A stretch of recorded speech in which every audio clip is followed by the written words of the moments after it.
Alex Gumpel is here to show us a new tablet. This is from Acer, the Iconia. Yes. And we've been hearing so many good things about the Iconia.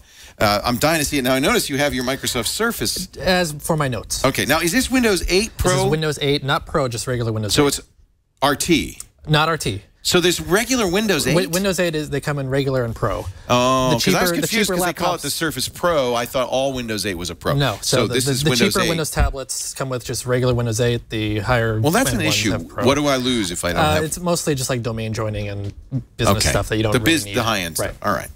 So this is it. Yes, this is it. So this is an Atom-based PC.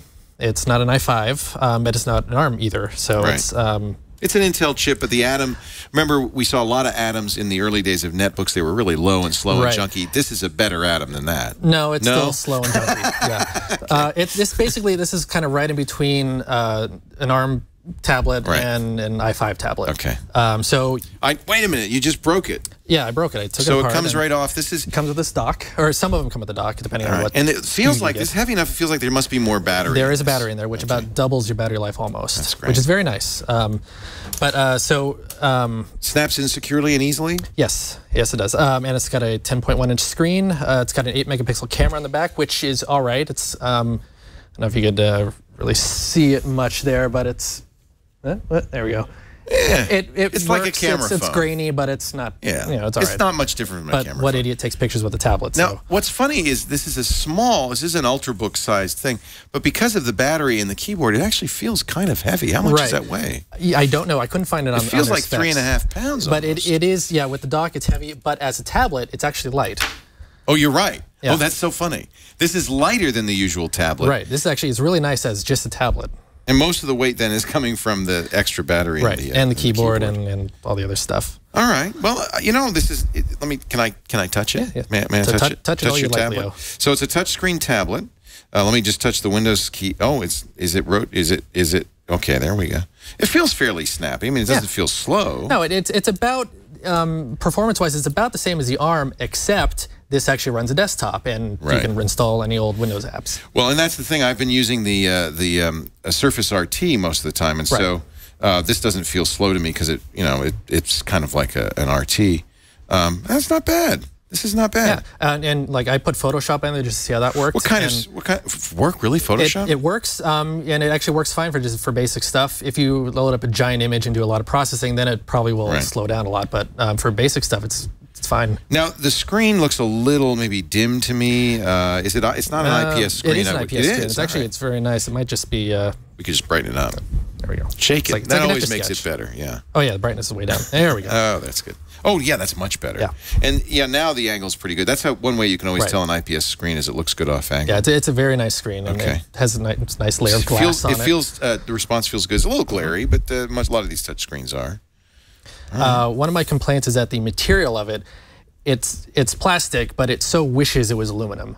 Just the back of it. It does wish it was aluminum.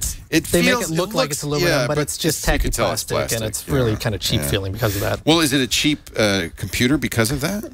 It's cheap-ish. Its low end is $500. And that does not include the keyboard? Doesn't include this. They have like 6 different models going from $500 to $800. More expensive ones come with the dock. Some don't. Right. Has an HDMI port, which is kind of nice. Yeah, micro HDMI. It's got micro USB. Micro USB, but it comes with a dongle for regular USB size, so you can plug a keyboard or mouse in to the tablet. It also has USB on the dock too. And I like the micro SD, so that means I can add memory to this. What are the memory capacities on this? It's 32 and 64. So this doesn't go to 128. It doesn't go to 128. You don't get much off the bat. Probably about 20 gigs of usable space, I think. But then you could put another 32 or 64 gig SD card in there and have plenty acts as a second drive that you have inside. Yeah. $500 just for the tablet, 32 I would guess. Yeah. And then it's got Wi-Fi, Bluetooth, not 3G. No 3G, but it has NFC. Oh, that's neat. So I could tap it against something. Well, so let's see if... how would I use the NFC on this? If we go to a fabulous website, we can go devices and we could do tap to send. And if I pull out an NFC-enabled device... So you could then tap it against your Lumia phone and you're sending that website to the phone. That's cool. On my phone. Hey, that's neat. I like that. So yeah, NFC is handy. It's a little clunky in Windows 8, but that'll be worked out, I'm sure. So this is the Acer Iconia. Yes. The Iconia W5. The W5. The W7 or the 700 series is the actual i5 one. It seems to me with an Atom processor, it should be maybe a little less expensive. $500 for the base unit. Yeah, but it's about the same price as a Surface RT. Right, but you get full Windows. But you get full Windows, but the build quality isn't nice. So it's kind of a balance of what you would rather have. If a really nice device, but you don't have the desktop, or if you want the desktop, you get It's a little weird when it's folded up because of the hinge and the way this is. This feels like it should be more of a smooth. It's clunky. Yeah, but it does have a grip. But as a tablet alone, it's really nice, I think. Yeah, and it does seem like it has a pretty sure dock. It feels pretty secure. The dock is actually has my biggest complaints. One is that it's not well balanced. So just flips over. Do that, and it's just kind of, if you touch it, that's not good. It's not good, and the screen itself is just kind of wobbly, even if you have it up like that and you're touching it. So it's not weighted down on here quite as well. The trackpad is pretty awful. It does not have any kind of I couldn't figure out how to get it to scroll with 2 fingers or anything. And because it's got integrated buttons, if you're trying to click while you're moving around, if you have your finger rested on a certain way, the mouse just kind of doesn't know what to do and gets confused. That's not so good. Keyboard, the keys are smaller than the usual standard keyboard, so it's kind of hard to type on. You get a little used to it, but it still have a lot of typos. And also kind of a glitch that I've found is that sometimes the keys stick. Not hardware-wise, they don't actually physically stick in, but if you're typing or just type something and then the letter just keeps repeating until you kind of backspace a bunch. That's not good. That's probably a software thing that might get worked out sometime in the future.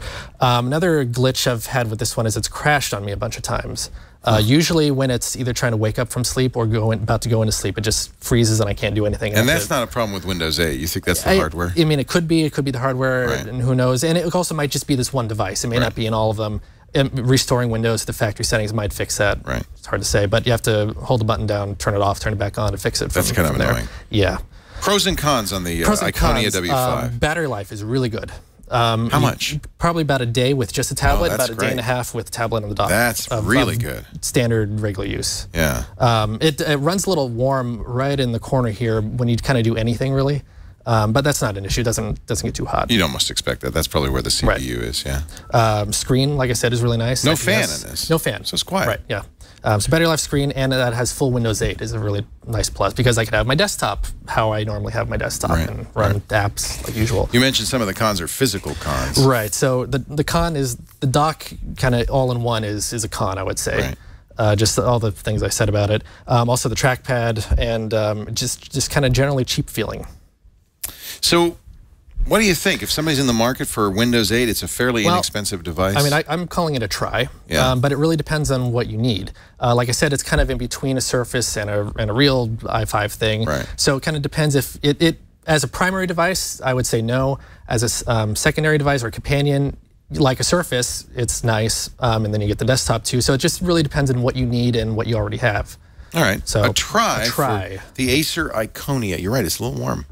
Right there. Alex Gumpel is the flow master, the man in charge of keeping the bits flowing here at the Twit Brick House something like that. studio. Hey, he's got his own lab coat. We know he must be doing something very, very important.